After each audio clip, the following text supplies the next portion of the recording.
Good morning, everybody. I'm David Wright, and I want to talk to you this morning a little bit about chapter 14 in 2 Samuel. What I'd like to do is just kind of briefly summarize the story in the chapter, and then maybe at the end we'll talk a little bit about what that really should mean to us today. So we know who King David was. Absalom was his son, and Absalom had murdered his brother Amnon, both sons of King David. And for that murder, David had banished Absalom far, far away from Jerusalem. But kind of in his secret mind, David longed to see his son, even though he had killed another of his sons. And Joab, David's right hand man, knew that. And he pulled a little trickery by recruiting a woman, a wise woman, as she was known, to go to David with a concocted story about how one of her sons had murdered another one of her sons, and now the law called for him to be executed. The murdering son had to be executed, and she didn't want that to happen because she loved him, and so on and so forth. David kind of saw through that, but after thinking about it, he said, I would like to see Absalom myself. So he orders Joab to go and find Absalom and bring him back to Jerusalem, which Joab does. And unfortunately, it gets way off track at that point.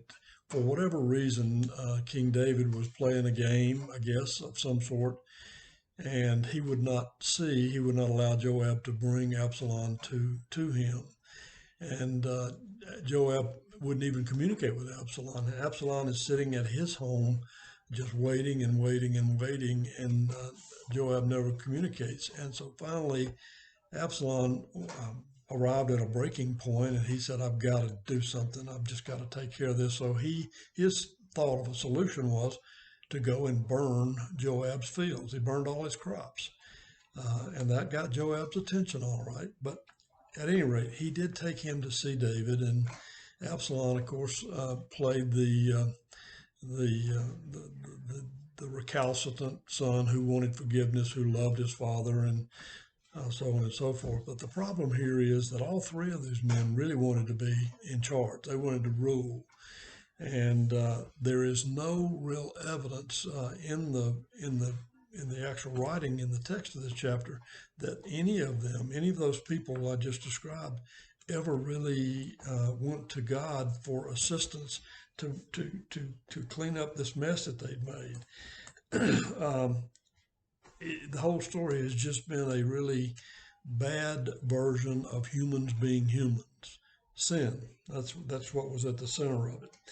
So the point I want to make to you about this chapter this morning is for us to just remember that God is in control. He always has been, and he always will be, and he's always going to be in charge of all things. So if we're looking, unlike David and Absalom and Joab, if we're looking for some solution to overcoming sin, or if we're looking for forgiveness or acceptance or restoration, justice, grace, you name it, there are a lot of words.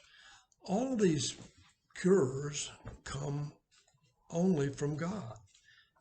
God is the only place we can go to undo all the messes that we make as humans. Without God, through his son, Jesus Christ, we just make things worse. And so I just say to you today, when you need help with situations, problems, or even family matters, dysfunctional family, whatever it is, just go to the Lord and seek relief from sin, and he's always there waiting for us. He'll be there.